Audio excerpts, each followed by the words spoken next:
Hello and salutations once again. Welcome back to the Philos-Hippie, where we explore the intersection of spirituality and philosophy and how we can begin to lead more holistic and meaningful secular lives. Now, to begin today's episode, I want us to remember the words of one of the founding fathers. The wise poet Kid Cudi once said that we are all in the pursuit of happiness. But what exactly is happiness? From the looks of society today, it doesn't really seem like we know what we are actually pursuing.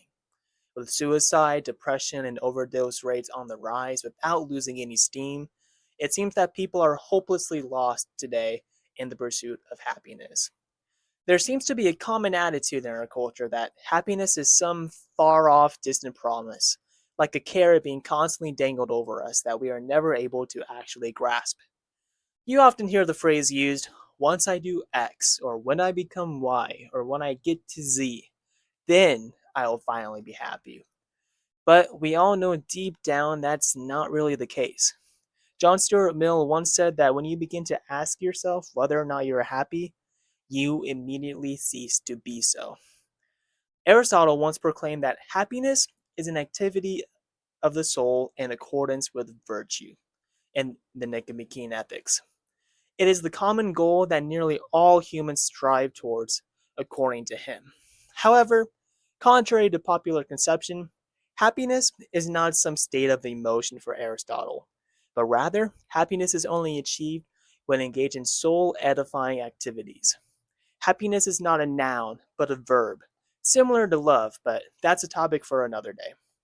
For Aristotle, however, happiness is not something that magically falls in your lap or just happens to you, but rather it is a state of mind and emotion that must be cultivated and trained just like any other skill. This flies in the face of how we think of happiness today. Due to our dualistic culture, we have objectified happiness and completely detached it from our subjective experience. We think it's something we obtain rather than cultivating from within. This results in unnecessary suffering for all those who think after years of striving that they have finally reached that promised state, only to find out that their soul is still thirsty and yearning for something deeper. Today, I will argue that an answer to living a eudaimonic life in line with Aristotle's teachings are flow states. Flow is the only time we are able to experience genuine happiness, according to the inventor of the concept and psychologist Mihaly Csikszentmihalyi. According to him, happiness is not something that happens. Happiness, in fact, is a condition that must be prepared for, cultivated, and defended privately by each person. It is the ultimate key to getting high on our own supply, the ultimate goal worth doing for its own sake. It is a state of consciousness that is deeply satisfying, which can only be experienced while engaged in some kind of absorptive activity. We only really feel happy when we feel that we are in control of ourselves amongst the flimsy whims of the universe and are not just simply passive recipients of its actions. Happiness is not found in relaxing, passive moments of hedonic comfort, but rather, to quote him, the best moments of our lives usually occur when a person's body or mind is stretched to its limits in a voluntary effort to accomplish something difficult and worthwhile. Optimal experience is something we make happen, according to Mihaly Csikszentmihalyi. You have most likely felt flow before, actually. People often call it being in the zone, and it occurs whenever doing some type of skillful activity, whether it be physical, like skating, or mental, like writing. One can turn anything into a flowful activity. It is, to quote him, the state in which people are so involved in activity that nothing else seems to matter. The experience itself is so enjoyable that people will do it at even at a great cost for the sheer sake of doing it, according to Csikszentmihalyi. Now, when I was beginning to write the script for this video, I had in my I had in my outline all the physical and mental benefits that one could gain from regularly being in flow states. But I had to stop myself because I think that would go against the intentions of the psychologist. If one tries to attain flow just in order to accomplish some goal, like enhancing neuroplasticity or increasing productivity and well being, well, then it detracts one away from the entire point of flow to begin with. which is to experience for the sake of itself, with no other reward beckoning you to the tides of flow. Flow thrives on intrinsic motivation. In fact, flow is only possible when you focus on the process rather than the end product. When you try to reach flow with some end goal in mind, like increased productivity, it may actually hinder your progress rather than help you. With all that said and done, how does one exactly achieve a state of flow? Mihaly Csikszentmihalyi says there are 5 things to do in order to achieve flow. 1. Setting goals with clear and quick feedback. 2. Becoming completely immersed in the present task or activity at hand. 3. Paying attention to the present moment. 4. Enjoying the experience. And 5. Utilizing one's skills to face ever increasing challenges. Now, there's a fine balance between boredom and anxiety one must be willing to walk on if they wish to attain flow. It is essentially the same process as learning any new skill. For example, whenever I play the drums, I have to be able to play a very specific level of difficulty in order to reach flow. I have to always be on my feet in order to keep time with the groove, which helps keep me challenged and focused on the present moment with the goal of keeping time in mind. But when I implement some creative fills in between transitions, I feel that my skill is being performed at its maximum capacity, and all sense of myself completely dissolves. It's like I literally become the experience and all else vanishes away, and my arms become extensions of the drumsticks. My self confidence and sense of fulfillment increases as I forget myself, and I just become completely enamored and absorbed into the music. However, if I'm playing some new genre or time signature, or anything by really good drummers by John Bonham or David Carey, for example, then I may begin to quickly feel overwhelmed and not be able to perform optimally. But if what I am playing is too easy while not providing a challenge, I'll quickly grow bored and lose motivation to keep playing. This is why one must continually challenge themselves and push themselves into new terrain if they wanted to develop their inner capacities and potentialities. This is only possible if they do not overexert themselves, but also not provide too little effort. Taoism, the ancient Chinese philosophy of flow, most notably provides instructions on how to attain this flowful balance, which is simply to do nothing. Okay, that might be a bit of a generalization. According to Laozi, the path of Taoism is to follow the Tao or the way. That's simply what the Tao means, the way. And this is accomplished through Wu Wei, or effortless action, doing without doing, or actionless action. Wu Wei is a state we obtain when we surrender ourselves to the chaotic tides of existence and simply go with the flow of it. In the Tao Te Ching, Lao Tzu says we are to become like water, which is, to quote him, submissive and weak, and yet which can't be surpassed for attacking what is hard and strong. Paradoxical, is it not? Well, it is for our Western minds to be so accustomed to living in accordance with our conscious ideals and not be deterred by anything in the way of us reaching our ego driven goals. However, in Taoism, there is not as much an emphasis placed on whether or not we accomplish our goals. A common misconception about Taoism and Wu Wei is that one is supposed to simply go with the flow, becoming a passive recipient of all life's actions done towards oneself. But actually, it's not about going against the flow. Taoism does not imply that we are to give up our goals, but rather to not be so caught up in the narratives wrapped around our goals. For example, let's to illustrate with a little story. Say a billionaire CEO wants to retire early so that he can kick up his feet and relax by the river and finally engage in his lifelong hobby of fishing. In order to speed his retirement up, he will be hasty and rushed so that he can get to his fishing spot. And when that day finally arrives, he goes all in on buying new fishing equipment, a brand new stainless steel tackle box and pole, and a jar of live bait. And he likes to hike to his favorite fishing spot from when he was a kid. When he finally arrives, he goes down to the river and sees an old man with simply a stick and a pole with and a string for his pole. His face seems strikingly familiar to one of his old wilderness instructors that taught him how to fish so many decades ago. And he plops down next to the man to reconnect with them. The CEO asks the man, "Have you been fishing here this whole time?" And the man simply nodded. "But how?" the CEO lamented. "How did you make the time for all of this?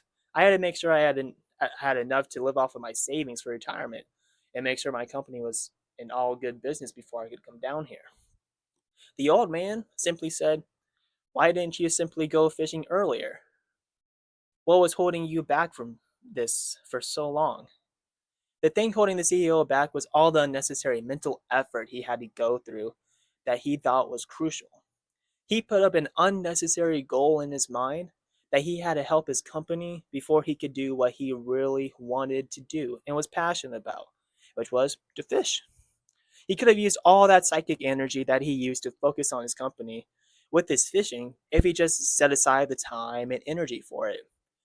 In Taoism, you seek to achieve what you want with as little strenuous effort as possible in order to save up your energy for what really matters.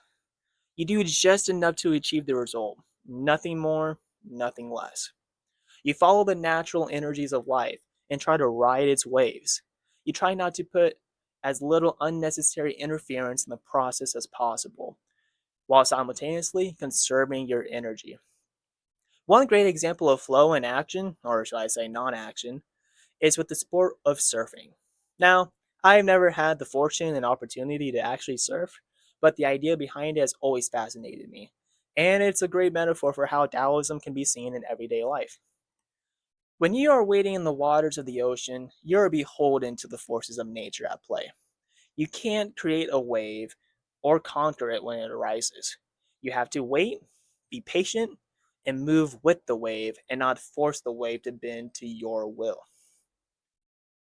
Sure, some effort is involved, like paddling and keeping yourself steady and balanced on top of your board, but any more effort and you will be swimming against the tide and topple yourself over. Despite how cliche it is, surfers truly know how to go with the flow, man. However, flow like this is not limited to the ocean, but can rather expand to the oceanic expanse of consciousness, which abides in us all. In essence, this wise controlled use of one's energy is essential to conducting flow states. How one devotes their mental and physical energy is how one distinguishes themselves from others and how they create a sense of self. The person who is able to regularly enter into flow states has a much, much greater capacity for deep focus and concentration. It is only those who have conscious control over the information that gets processed in our minds and bodies that can control where that energy gets directed. This is why a mindfulness practice can be extremely beneficial to anyone who desires to reach flow on a regular basis. Any meditation practice or mindfulness, but most notably the Vipassana, trains one's concentrative skills to observe the transitory thoughts that enter in and out of our minds and no longer be caught by its distracting lure. Even though sitting still and focusing on the breath is a useful meditative tool for dissolving a sense of self, it's not the only tool available to us. Flow can be found in contemplative or creative practices and also sports and physical activities. It can truly be found in anything we do. A skater that is bombing down a hill is so focused about not hitting a stray pebble in the road that they can't possibly begin to worry about what they're going to eat for dinner that night. Ironically enough, it is during these moments of complete enrapture and absorption that we feel most ourselves and see our inner potential. It is those moments of progress that we see our capital S self grow and we feel that we are truly flourishing in life, as Aristotle describes it in regards to virtue. So, I already brought up earlier that Aristotle views happiness as a soulful activity. But how exactly is this related to flow? Is flow a soulful but also virtuous activity? Well, Aristotle has this concept called the golden mean of virtue. Aristotle argues that virtue is only found in the balance between excess and deficiency. For example, courage is the golden mean between cowardliness and recklessness. And it is only when we live in a life in accordance with virtue that we actually begin to flourish. One doesn't have to be an Aristotelian to see the value behind striking a balance of our inner emotions and external actions in order to not throw our lives into disharmony, which occurs when one doesn't live aligned to their values.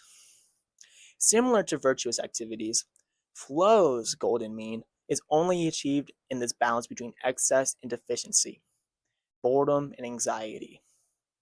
Flow occurs when we do activities we are skilled at but are still challenged by it. Add too much stress, you'll get depressed. Get bored, and you'll sleep on the floor. Just like wisdom, flow must be cultivated like one nurtures a garden, with consistent and gentle care. If you fail to keep its seed alive, it will simply wither away into dust, with nothing to remember it by. And you will no longer see what potentialities and opportunities could have beheld it, which is perhaps the most tragic loss of all. This is why a sense of spiritual urgency is required if one wishes to see themselves overcome the limits of the self and grow to new heights. Striving to master the mechanisms of your mind and brute body through flowful states is one of the surest paths to self mastery on our quest for self knowledge. It is one of the most life affirming quests one can task themselves so as to live a noble and eudaimonistic life, to truly know thyself, as Socrates often talked about. Pursuing the fleeting moments of flow that we momentarily experience can add thrill even to a stockbroker's life, if they view reaching flow as if it is a great hunt whose sweet game is a greater high than any material thing can provide. But how exactly do we go about this great hunt, this great quest and journey? How can we maximize the chances of reaching flow in our day to day, routine, and mundane lives? Well, one can make entering flow their own personal daily ritual that one creates out of the pits of nothingness. Flow is found in the oasis of discipline and freedom, and bathing in its healing waters can become an almost spiritual practice where one devotes just a little amount of time every day to recharge their soul's batteries.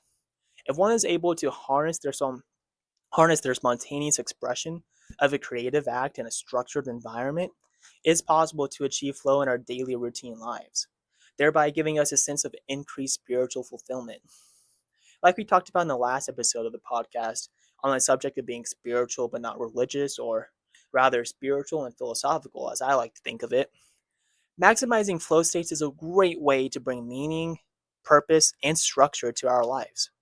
To further illustrate how flow itself can be a spiritual and philosophical way of life, let's think back to what spirituality means once again. Spirituality is an ethically directed way of life, with a particular focus on inner transformation in the light of what is taken to be ultimate. You may be asking yourself how flow can be ethically directed. And I admit it can be difficult to discern, but in my perspective and experience, what makes sense to me is that in order to attain flow states, one must be devoted to the pursuit of self mastery and self knowledge in whatever realm of life they desire and that their soul gravitates towards. Like we talked about earlier with Taoism and Wu Wei, recognizing one's place in nature, recognizing your own innate gifts, and striving to achieve balance within oneself and the external world is crucial to engage in this quest for self mastery and self knowledge. Ethically, this might involve loosening the grip our ego has on our minds and our actions in the world. It kind of humbles us. The way of life, like mentioned earlier, is our quest for self mastery, to know thyself, in the words of Socrates. Flow is fundamentally about achieving inner transformation because we have to align our thoughts with our actions, and this requires stern discipline and focus if one wants to achieve that happiness. And what is taken as the ultimate in regards to flow is the imminent experience of life, being completely grounded in the present moment and in constant awe of the world we currently inhabit. The English poet William Cowper once said in the 18th century that variety is the very spice of life, that which gives it all its flavor. However, the grim reality is many of us have normal jobs with normal routines in which it can be pretty difficult to seek out new experiences in the world, especially if one doesn't have the opportunity to travel much or they find it hard to find a community that resonates with you and your town due to the gradual disappearances of third places. If that is the case, as is the case with literally millions of people worldwide, one can begin to infuse their life with new and novel experiences through scavenging the depths of the mind and stretching the limits of the body. If the external world does not provide you the ability to fully revel in its complete majesty, this is one of the biggest reasons why so many people do not feel satisfied with their lives in the modern age. They have stopped trying to grow. And instead of going with the flow, they stand against it and woe. Most creative geniuses throughout history have all had to work jobs in the past.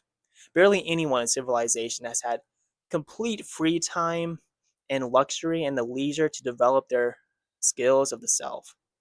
Almost everyone has had to sacrifice their finite amount of time and energy to do things they don't want to do, whether it be the duties one has to their tribe or by the threat of starvation and homelessness under the grip of capitalism.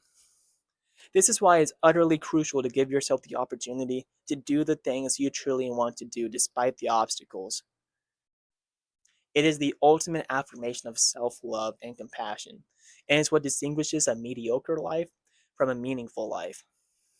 This is not to say that people living mediocre routine lives are worse people or have lives of less quality by any means, of course not, but rather that everyone has this potential inside themselves for maximization of the soul to reach their fullest potential.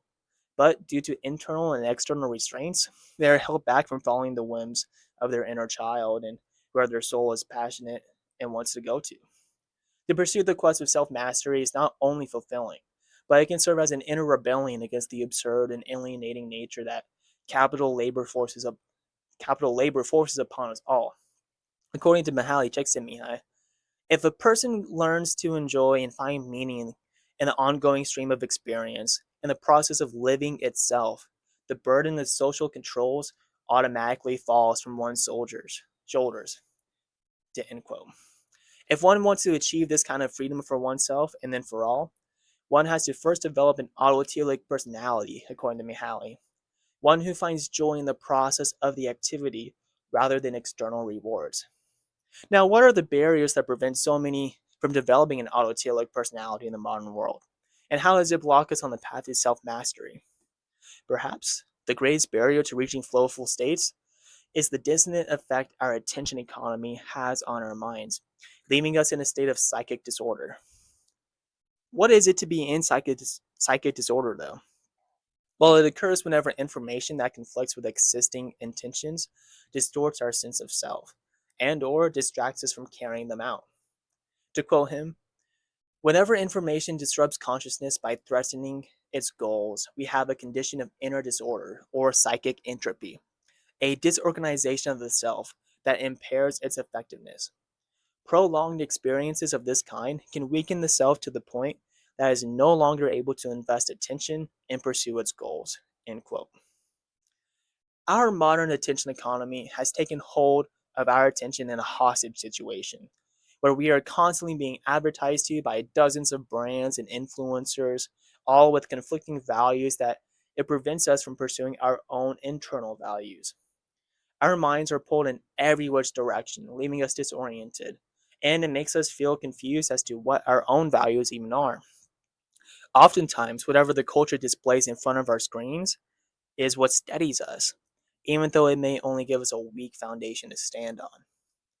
With our materialistic society's influence on our desires, it has externalized almost all major accomplishments one can achieve, thereby neglecting all possible avenues for internal greatness. Our culture's current obsession with multitasking further throws the mind into psychic entropy. This prioritization of instrumental over intrinsic success compels us to pursue goals that are contradictory to one's inner self, and one can live their whole life being tossed around by the whims of materialistic desire if one is not able to break their attention free from the magnetism of our attention economy. So, how does one exactly break free from the hold of this attention economy that we find ourselves stuck in? At its most fundamental level, where our attention goes, our energy flows. It is by realizing the power that attention has on what we feel, what we experience, and what we think of the world that we can influence where we direct our energy. If we direct our attention towards doom scrolling or being caught up in the woes of the day, our psychic energy will drain quickly. But if we direct our attention towards things we love doing, then similar to the sun's rays giving life to plants, our attention will bring back life to us. It will take time at first to build up concentration to focus for long amounts of time, but It eventually snowballs as you train, and it gets easier to do once you jump the first initial hurdle of distancing yourself from attention hogs. I mean, attention phones. So, when one is successfully able to control the contents of their consciousness, how can one maximize the amount of flow one experiences in day-to-day life? How can we orchestrate more experiences like this? To begin with, it's important to recognize that one cannot force a flow state to occur. Similar to how a surfer cannot force waves to arise, but rather they can be nurtured by optimizing the conditions in which they are likely to take place. You can make it so that the chances of flow arises more likely if you practice or perform in a conducive environment. One must be willing to regularly put themselves in the right time and the right place for flow to fully unfold. It's best to arrange an environment with minimal distractions that you can come to with relative ease, so as there is less mental friction between getting you off the couch and whatever task you please. Speaking of pleasantness, it is wise to know that if you're not having fun in the process of whatever creative or kinetic task you're doing, you're not likely to reach flow. Flow is by definition an activity that we so enjoy doing that we become absorbed in it. And it can only arise when we are deeply engaged in activity using our whole mind, body, soul, and spirit. Engaging enjoyment arises when we notice ourselves growing and overcoming our previous limits. Passive pleasure arises when we devote ourselves to creature comforts and are controlled by hedonistic dopamine. To further increase the chances of flow, you can try to master a flowful activity in each main aspect of our personal identities, such as creative, physical, intellectual, spiritual, and social. For example, just to illustrate what this looks like in my life and what a typical dream day for me is when I get all the time I want to dive into my meaningful hobbies. I like to start the day by meditating to charge my spiritual batteries, and then I like to play music to get in touch with my inner creative child and practice a little bit.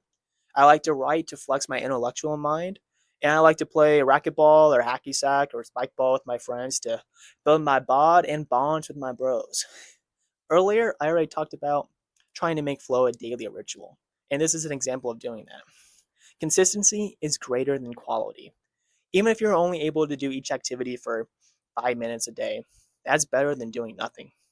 Each day that you devote a little bit of time to yourself, it's like you're adding a single log to the inner fires of your soul. Day by day, the fire grows and grows as you add more logs. But if you miss a day or two and you come back to it, the fire will not have completely died off and you can start right back where you were. However, if you leave it alone for weeks at a time, then only ashes and embers will remain. The philosopher Friedrich Nietzsche once compared our souls to stomachs. They are very similar to each other because most of our lives are motivated by its impulses and drives over which we have no control. Our souls are always hungry for more. If it is not already starved, just like our stomachs, and also we cannot choose what our appetites are craving for, just like how we cannot choose what drives and moves our spirits. We must submit to the whims of our inner child or soul if we ever want to be filled with life and not walk about like zombies like so many people numbingly do today. It is hard to find the inner strength to do this, but it's not as hard as living your whole life without attempting to do so and just simply living off of autopilot like so much of our society today. One thing that I have found helpful in visualizing the importance of feeding our souls is to link the concept of attaining flow states, but the kind of soulful or spiritual capital. The greater the flow we accrue, the greater we attain spiritual breakthroughs. We all understand the concept of monetary capital and even identity capital, most notably in the wonderful psychologist Dr. Meg Jay's book, The Defining Decade. We all understand that in order to attain wealth in our life, whatever realm it may be in, whether it be physical or personal, we have to put in the time and effort and work for it. The same applies to any spiritual pursuit we embark upon, even more so if one devotes themselves towards self mastery through the maximization of flow states. Like I mentioned earlier, where your attention goes, energy flows. And when we give our attention to our inner being, our energy will naturally grow in unexpected and profound ways. The way in which we can reasonably expect change to happen in our lives, if we abide by this philosophy of flow, is that it inevitably makes the person more inherently wise.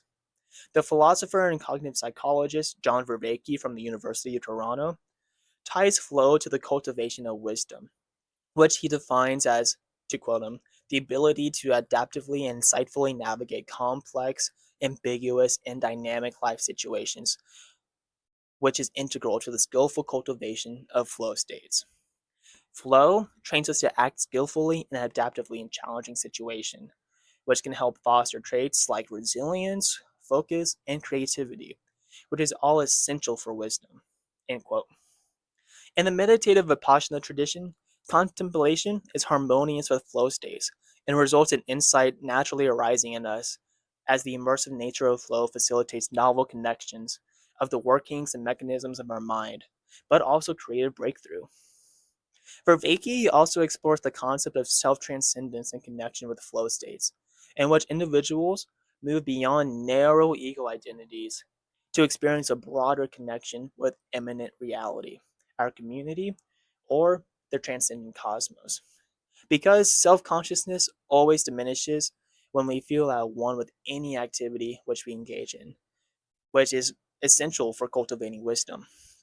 Not only that, but flow facilitates a sense of unity and connection that can mirror spiritual or mystical experiences, which can result in lasting transformative changes. Now, in this podcast, I desire to build a map within maps of how we can lead spiritual lives that do not compromise our intellectual and soulful capacities. And I feel that the philosophy of flow that I have outlined today is a wonderful way in which we can infuse our lives with deeper meaning and purpose. Anyone is capable of flow states, and the power to achieve it lies within an intrinsic purpose that will help us achieve progress on our quest for self mastery. The Taoists were incredibly wise for being able to incorporate flow into an ethical way of life that serves a role in our inner transformation, while simultaneously grounding us in the immanent present of nature and reality. Anyone who follows their words and incorporates the ways in which we can attain flow more often can help us lead more fruitful, fulfilling, and flourishing lives in line with Aristotle's words. Well, that sums up this video, and thank you for watching today of this episode of The Philosophy. I hope it proved enlightening or at least interesting for you, and I hope to catch you next time as we will explore the topic of the phenomenology of frisson, or better known as goosebumps. And hopefully I'll see you there next time. Peace.